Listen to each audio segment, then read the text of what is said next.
weekend. There was limited football in the end across Pembrokeshire, but we will get to some of that and the local rugby news as well. Our guest will be the former Ospreys head coach turned top pundit, Sean Holley, will be joining us in part 2 as we reflect on Warren Gatland's departure announced last Tuesday as head coach of Wales. We'll be asking Sean and Gordon and you as well where the WRU should look next as they seek his replacement. If you've got any questions for Sean, then do leave us a message on the Facebook page and we will get to them after 8:15 this Monday night. But let's get going. It's good to have your company wherever you're listening or watching. Gordon, how are you?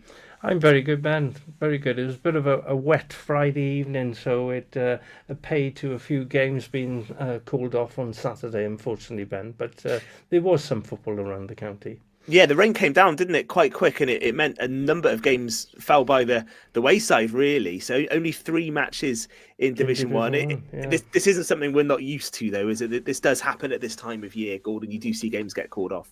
Yeah, definitely. We had such a wet winter last season, as you know, Ben, and it deferred the cricket season, if you remember rightly. We had to wait a further 2 weeks before we could get into the cricket season. But it's been a far better year in terms of weather overall, to be honest with you.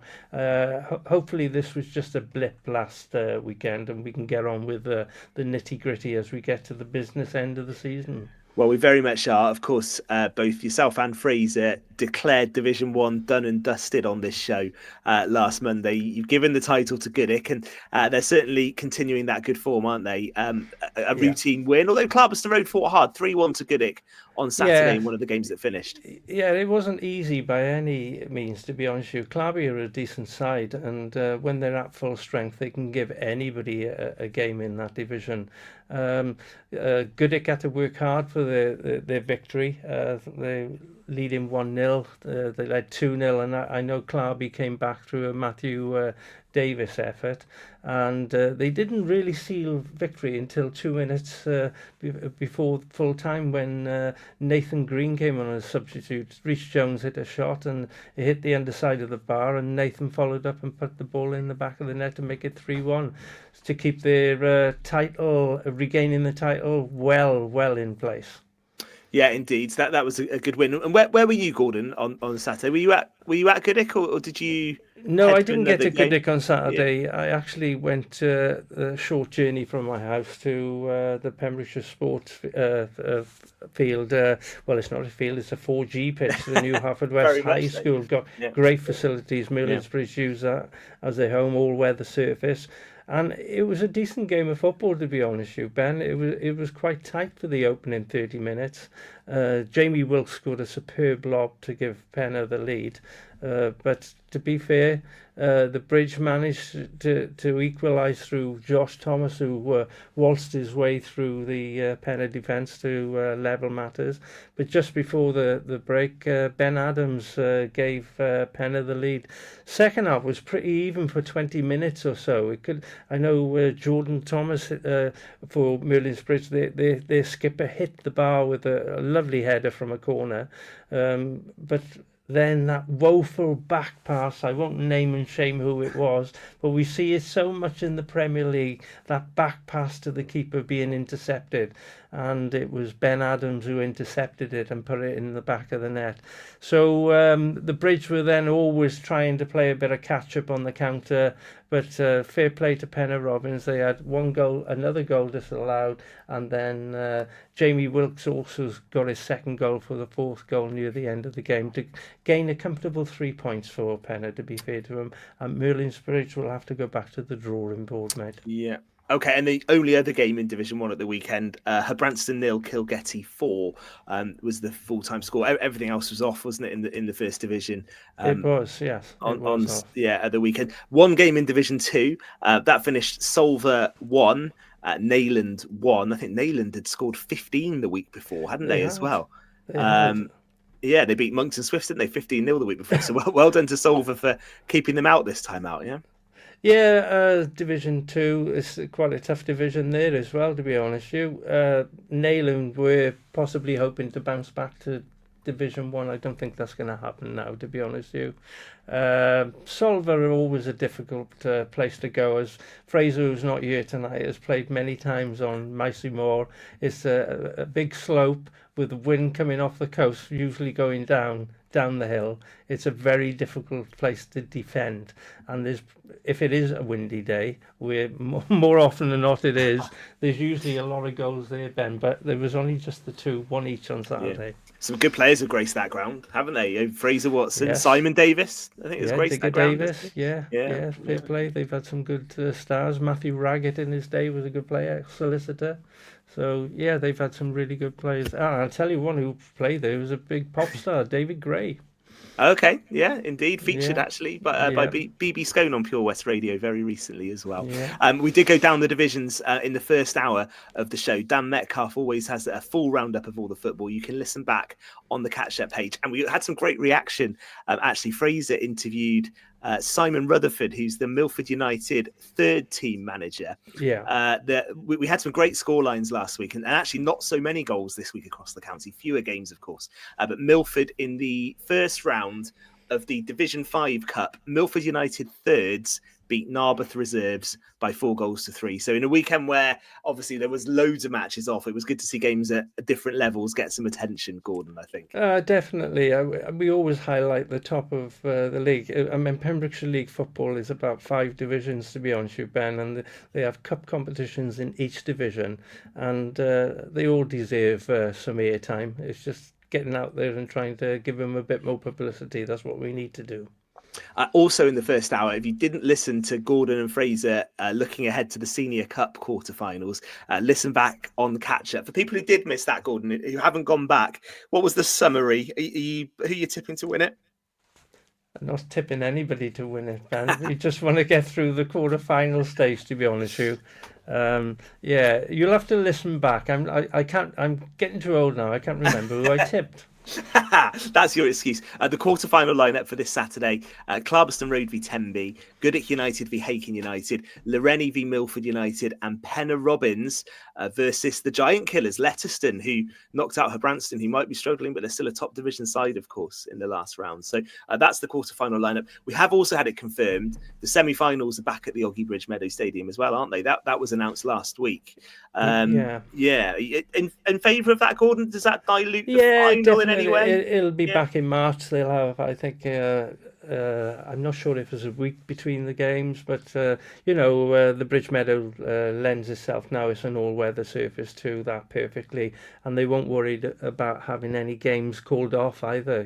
So that's a positive, and also it's going to be the first Senior Cup final played on an all-weather surface, whoever makes it. So that's going to be interesting how that pans out. Goodwick are probably the favourites to do the double, but Clarbeston Road are the holders. Tenby, you keep telling me, are a good cup side, so they're all in the mix there with Penna Robbins as well and Loreni. It's going to be good. What about Letterston, Gordon? Could there be a fairy tale? You can't write it off. Letterston could come along and, second division side has won it in the past. It's a long time ago. I was going to ask you when it was, but I'm not going to tell you. Because I was involved. It was 1987. Who was that? That was Merlin's Bridge in Division 2 beating Goodwick United of Division 1 at the time. And that's the last time I believe that's the last time a second division side had won it. That would be some fairy tale, wouldn't it? Let's see. So that's this weekend, and we'll look back on it, of course, on the show next Monday. Also, talking about for West County, they are back in action on Friday night. The games under the lights at the Oggy Bridge Meadow on a Friday have been great, actually, haven't they? They get good numbers watching them because obviously you can get people who aren't playing on a Friday, so they get lots of support from across the county. Cardiff Met Uni on Friday, 7:45 start. For West in good form, but that's a tricky game, isn't it? Yeah, Cardiff Met is just one place below them, and it's always a difficult game against Cardiff. It's home advantage. Tony Pennock's side haven't lost since the split. They could do with a W in this game to give them a bit more daylight between themselves and Cardiff Met. They're capable of doing it. Let's hope that they get a decent crowd down there to cheer them along, and we want the Bluebirds to finish up that table as high as they possibly can. You know, they're in third place, which is a record for Haverfordwest County. That's a great achievement, but there's still a bit more football to go until the end of the season. So they've got a few more home games and away. So let's hope that they can. I'd love to see them finish in second spot. I don't think they quite catch TNS, but I'd love them to catch Pennybont. That would be fantastic. And you're right, actually. I think one thing Tony Pennett's done, he's made them hard to beat. So when they don't, even if they don't win, they're actually not losing games either. Drew at Carnarvon, but having drawn 1-1 in the last game, I think he'll be saying, "Come on, this is a home game. We need to be taking all 3 points, albeit against a tricky side." Home games are important, aren't they? Yeah, definitely. It's your fortress, isn't it? That's where you need to collect your winning points. So I'm sure Tony would have prepared his side. He's had an extra week to prepare him as well, which is a good thing. They can get things done on the training ground and hopefully see it come to fruition on the field in 90 minutes with a good win against Cardiff Met. That's what we're hoping for, anyway. Absolutely right. We'll talk a bit more football in the final part of the show. We're going to be talking to Sean Holly pretty soon. One bit of news, actually, just before we came on air this evening, Swansea City have parted company with their manager. That was announced. Luke Williams has left his role. I think the reports about a month ago linking him with West Bromwich Albion, that felt like the beginning of the end, didn't it, really? And results have been inconsistent for Swansea, but it does feel like this is a subject that comes around every 18 months or so, doesn't it? Swansea looking for a new manager, and you've said the same, that actually you can't keep changing them. It's always going to be a tough job managing Swansea in the Championship because it's a good league. Yeah, definitely. They've had some funny results since Christmas, and they haven't done too well. I think they did have one surprise win. Was it at Sheffield United? Yeah. Or Sheffield Wednesday, I can't remember now. But they did get a surprise 3 points, but they haven't done anything since. It's strange. The same group of players. I know Matt Grimes has left, but it's basically the same group of players, and they finished, I think it was in the top 10 last season. I don't know. I don't understand why they are having the problems they are having at this moment in time. I mean, another couple of defeats, they're going to find themselves in a relegation dogfight, and Cardiff City are down there as well. We want to keep both our sides in that Championship division. That's important, I think. And I think, in all honesty, that's probably why the decision's been made. I think they'll be worried that if they didn't make the change, relegation becomes a threat. So Luke Williams gone, Alan Sheehan in temporary charge, and we shall wait to see who gets the job on a full-time basis. Could be Tony Pennock, he's been doing so well with Haverfordwest County ex-Swans. You just never know, do you? At some point, done a little bit of time with Hull City. He knows what it's all about. So I wonder if that might be just maybe too much of a leap first up. But at some point, Tony Pennock, I think, will manage. He'll get the League One or League Two job, I think. I know one thing. He wouldn't say no. Of course he would. Sorry, Rob Edwards, but he wouldn't. It'd be a really good appointment as well. But I wonder if it might be just too much of a leap to go into the Championship. I don't know. He's played at a high level. He can coach players. It's I don't think he will be part of it, but he could do it. But whether he do a good job is another matter, isn't it? And also be walking away on European football for next season as well, potentially. So exactly. We shall see. Listen, we will take a moment. We're going to talk rugby. We're going to get into Warren Gatland's departure. Fraser and I spoke about that on the Drive Time show on Pure West last Tuesday. Going to get some of Gordon's thoughts and those of Sean Holly as well. As we reflect on over and out for Warren Gatland. 76 wins, 73 defeats and 2 losses. We'll be talking about that. We'd like your views as well. So get in touch. We're on DAB Digital Radio. Leave us a message on the Pure West Facebook page. We will be back for all of that in part 2 next. Eaton-Evans and Morris.